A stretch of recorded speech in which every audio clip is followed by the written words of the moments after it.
tanto de entidades públicas como de entidades privadas. Si entramos, por ejemplo, a mirar toda la parte de grandes empresas privadas, les pongo un ejemplo, empresas como Coca-Cola, como Ecopetrol en Colombia, como bueno, las grandes transportadoras en el país, por ejemplo, para el caso de vehículos, muchas veces quedan con activos en desuso. Te voy a colocar un ejemplo para que me comprendas. Tú tienes un televisor en tu casa, un televisor de pronto viejito, fuiste, compraste un televisor nuevo, renovaste el televisor y ese televisor que ya tenías se puede considerar como un activo en desuso. ¿Qué haces tú? De pronto lo dejas ahí en tu casa o de pronto lo que haces es que se lo vendes o lo ofreces a un vecino, a algún amigo por un valor muy económico y pues tú aprovechas ese dinero para otra cosa. Haciendo ese símil o ese ejemplo con un activo en desuso en casa, por ejemplo, estas grandes compañías muchas veces renuevan sus parques automotores. Te hablo, por ejemplo, de transportadoras que renuevan todo su parque automotor de camiones, de vehículos, de turbos, por ejemplo. Te hablo de grandes compañías o de grandes concesiones que terminan sus obras y quedan con una cantidad de vehículos que ya no usan. Si hablamos particularmente de bienes inmuebles como vehículos. Entonces, ¿qué hacen estas compañías?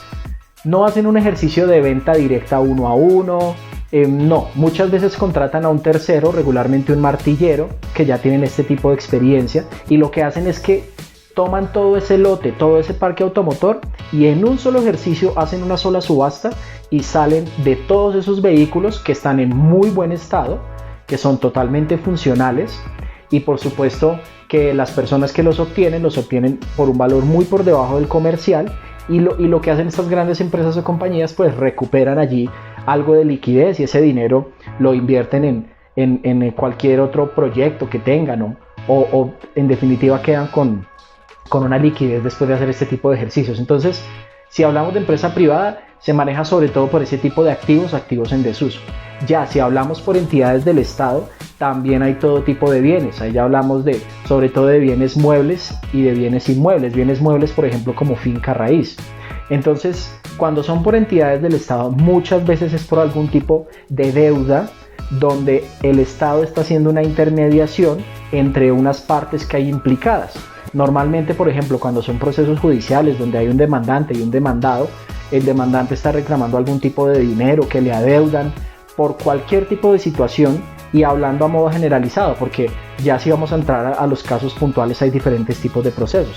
Pero hablemos en general por procesos tipo ejecutivo, que son la gran mayoría por deudas o por algún tipo de dinero.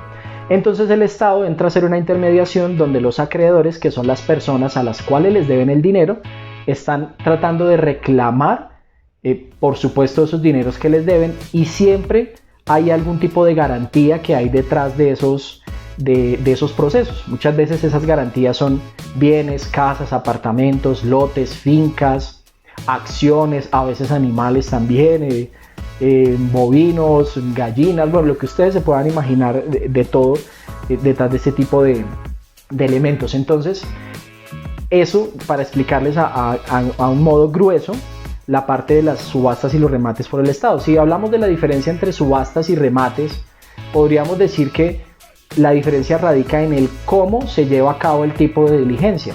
Muchas veces una subasta es el tipo para los que no han participado, como en una película, donde es por una puja y el uno ofrece, el otro ofrece. Regularmente este modelo lo manejan las empresas privadas. A veces se tienden a subir mucho los bienes, por eso nosotros preferimos más la metodología de remate, que para efectos de nuestro programa lo llamamos más remate al ejercicio que hacen el Estado mediante estas diligencias, donde por medio de un sobre sellado cada persona o cada oferente pasa su oferta, y por supuesto pues para los que estamos ahí detrás hay una manera en la que nosotros podemos llegar a darle un manejo mucho mejor para que todas las partes ganen, y aparte pues de todas las garantías que están por ley y que dan las entidades del Estado para poder participar en este tipo de diligencias de subasta o remate. Básicamente las subastas y los remates se dan, lo reiteramos nuevamente, cuando son empresa privada por algún tipo de ejercicio de venta de activos en desuso, y cuando son empresas o entidades del Estado o entidades gubernamentales por algún tipo de deuda en la que o le deben al Estado o le deben a un tercero, o el Estado está intermediando y le da ciertas garantías a las partes para que se pueda entrar a resolver todo tipo de procesos.